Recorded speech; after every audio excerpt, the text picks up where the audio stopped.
SSC পরীক্ষার্থীরা এখন আতঙ্কে আছে। এসএসসি পরীক্ষার্থীদের যে কী হবে, 14 লাখ শিক্ষার্থীদের যে কী হবে, এটা অনেক ভয়াবহ একটা দিক। কেন? অনেক আপনারা যে মিছিলটা করছেন, এই মিছিলটা করার জন্য আপনাদেরকে অটোবাস দেওয়ার ঘোষণা দিয়েছে, বা অটোবাস দেওয়ার বলতে আপনাদের পরীক্ষাটি অনুষ্ঠিত হবে না, আপনাদের পরীক্ষাটি অনুষ্ঠিত হচ্ছে না, তাদেরকে একটা নিয়ম অনুসারে আপনাদের একটা রেজাল্ট তারা দিয়ে দেবে।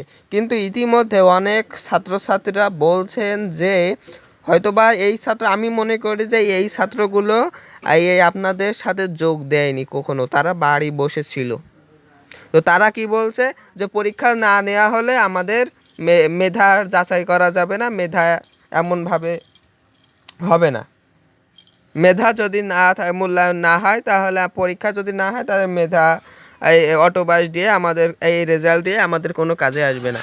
কিন্তু সে কিন্তু বিবেচনা করছে না যে আপনারা এত কিছু আন্দোলন করে, এত কিছু, সব ক্রেডিট আপনাদের, এত কিছু করে, কিন্তু সে এই কথা কিভাবে বলে যে আমাদের পরীক্ষাটা নেওয়া হোক, মূল্যায়ন করা হোক। কিন্তু ও তো বুঝছে না এই বিষয়টা, কেন বুঝছে না ও? তাহলে বুঝতে হবে এই শিক্ষার্থীদের কি করা উচিত। দেশের প্রতি ভালোবাসা, তাদের একটা কেরিয়ারের জন্য সারা বাংলাদেশের মানুষ এখন মৃত। বাংলাদেশের মানুষ অনেকে, হাজার হাজার মানুষ এখন হাসপাতালে, বিভিন্ন জায়গায়, পত্রিকায় আপনারা দেখতে পাচ্ছেন যে কি অবস্থা দেশের। এবং তার সাথে দেখুন যে আপনাদের যে বিষয়গুলো, এই বিষয়টি নিয়ে খুবই গুরুত্বপূর্ণ এই ছাত্রছাত্রীদের। আপনারা কি বলবেন আমি জানি না। তো আমি আজকে ভিডিওটি এই পর্যন্ত শেষ করছি।